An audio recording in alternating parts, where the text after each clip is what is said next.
Alex Hemingway had emergency appendectomy this morning early, so he's fine, recovering nicely after the surgery, thankfully. You know, that's the most important thing. Obviously feel bad for Alex because I thought he was just starting to turn the corner back a little bit.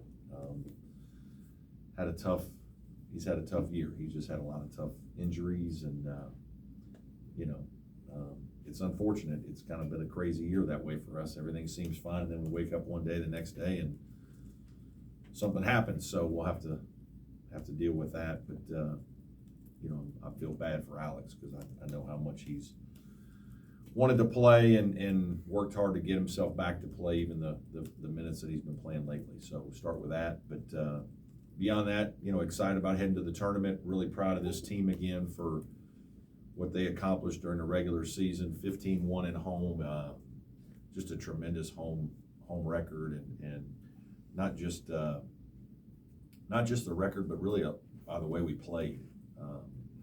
Some of our performances at home were outstanding. High quality basketball and significant results, and just thought this team, you know, battled some adversity at the end of or beginning of February and battled through it and playing good basketball, and you know, look forward to going to the ACC tournament. So it's been a good year, and like to continue it as long as we can. Questions for me? Brad, with that, I guess what's that process like? What's kind of the diagnosis and that kind of stuff with Alex as someone who's not? Yeah, he won't play this week, I don't think, and next week, I don't know. You know, it all just kind of happened quickly. He started not feeling well a little bit yesterday afternoon, I guess, and then last night it got bad enough. His parents are still in town, and so he got with his folks, and they decided we better go to the hospital, and good thing they did. So found out about it first thing this morning, and you know, I think he had surgery. I don't know what time it was this morning, but it was, you know, it was earlier, and he's doing well, resting nicely, but yeah, unfortunate. Right, you've been asked a million times about the bubble question and all that. Yeah. Just is it strange to, toward the end of the season with so much achievement, to still not know? Frustrating a little bit. Yeah, it is, and you can't control it, you know, so most of the time I haven't thought much about it. Yesterday being an off day and just kind of being able to take a deep breath and look at it a little bit, and I didn't study it by any chance, but I've had a couple of my staff members that have kind of looked at it, and you know, it's hard because there's a blemish on everybody's resume, and there's usually something good on everybody's resume. I do think, you know, we haven't had as many quad one opportunities as we would like as we get most years. You know, our 4 quad one wins right now, 3 of them are road wins, which I think is significant because it is very hard to win on the road against quality teams. And that's part of where this whole thing came from was, you know, who can you beat? That's part of it. You know, with our stain is obviously we've lost to a couple teams that haven't had good years, but we've certainly have proved that we can beat good teams and beat them away from home. I think we've only had 1 quad one home game. It was the Duke game. So all of our quad one opportunities, and there have been 7 right now, 6 of them have either been neutral or away, 5 away maybe, and 1 neutral. And you know, we're 3-3 in those, and then 1-0 on the home game. So that I think is significant. You know, I think we're the only one. My staff saw, you know, one of the projections or whatnot. Maybe there's 16 teams that are last 4 in, last 4 buys, first 4 out, next 4 out, and we're the only one with a winning record in quad one. You know, I was kind of asked about some of this stuff after the game on Saturday, and I hadn't looked at it well enough to know any of this stuff. So I do think there are some things in our favor, but you got to look for them, right? How much are people going to do that? I don't know. It's, you know, is what's worse, a bad day, or what's better, a couple good days, right? Like what are you going to examine? I think some of it, the whole thing, you know, I ringing in my ears, Jay Billis, who can you beat, right? Like you got to prove that you can beat tournament teams. Well, we've certainly proved that. And there's even some teams in our league that, we've beaten that seem to be in. So, the best thing we can do is go play well this weekend and take care of our own business. But I have looked at it a little bit more yesterday for the first time, delved into a little bit of some of the details that people would look at. But, it is strange to be sitting here third in the ACC and, still a little bit on pins and needles. It seems like you've got teams that are 20 spots higher than you in the net that are like 1-5 in quad 1 and 2 games. Yeah, I don't know. Obviously what I don't know all the intricacies. I haven't looked at it enough. I do think there are some things with,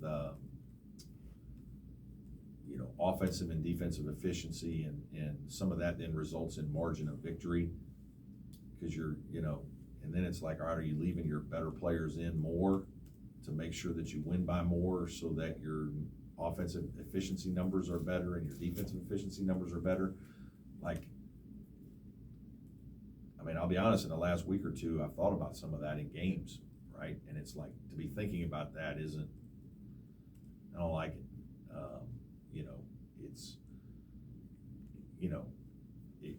It's hard, but when you're on the bubble and you're trying to think of every possible way to put your best foot forward, so to try to understand it all, I don't know that you can. I don't know that it's the be all end all, because there's, there was the year that we were 33-35 with NC State and didn't make it, and there were teams behind us that got picked. I know Rutgers or somebody made it at 77 one year. So I don't think it's strictly the net. There's a lot more that goes into it. It's just a tool that they're using. But like a lot of tools, it can be manufactured based on numbers. Out of the teams that you could potentially play Thursday, which one gives you the best matchup? Yeah, we'll find out who we play, and we'll play them. They're different though. A lot of the teams are different. We have played NC State and Notre Dame much more recently. It's been a while since we played Tech. NC State's going to be more athletic, more full court basketball. Notre Dame and Virginia Tech are going to be a little bit more half court style. So, whoever we play will have won a game and be playing well, maybe won 2 games and be playing well. And so, when you get to that point, a lot of the things don't matter. Tournament basketball is it's different, and you're going to have to play really well to win. How has this team performed relative to what you thought going into the year, where there were, even though you thought you knew your team, there were still some unknowns?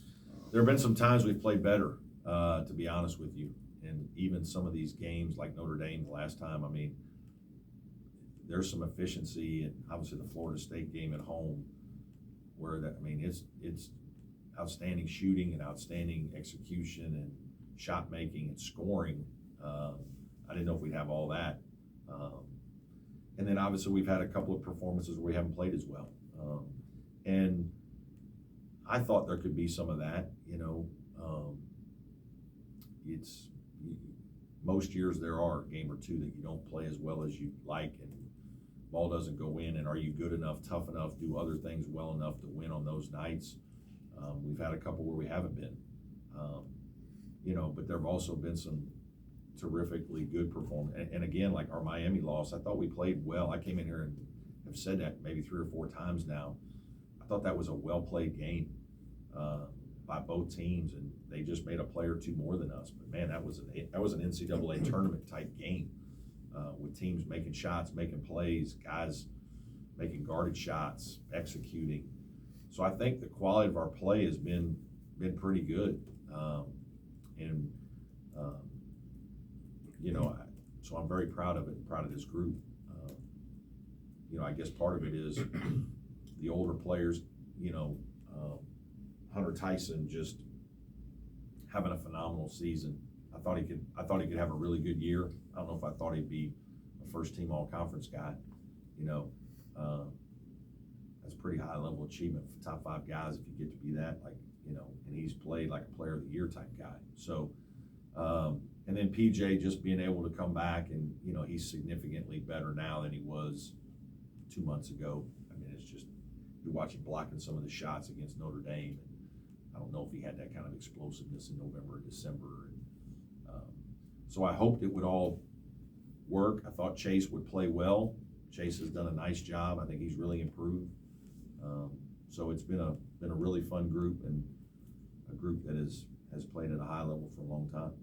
With Alex going to be out, I guess at this point in the year, which guards do you feel best about trying to step up and fill some of that? Well, there's not that many others. I mean, obviously, I think Wiggins and Beadle are going to get some of those minutes, and we have confidence in those guys.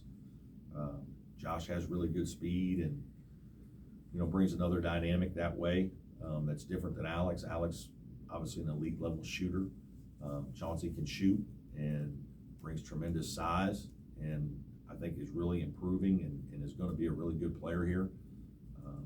So, there's more than enough guys to manage it. It would be nice to have another older guy who's experienced and been through the wars with you, but those guys are good players and they'll be fine.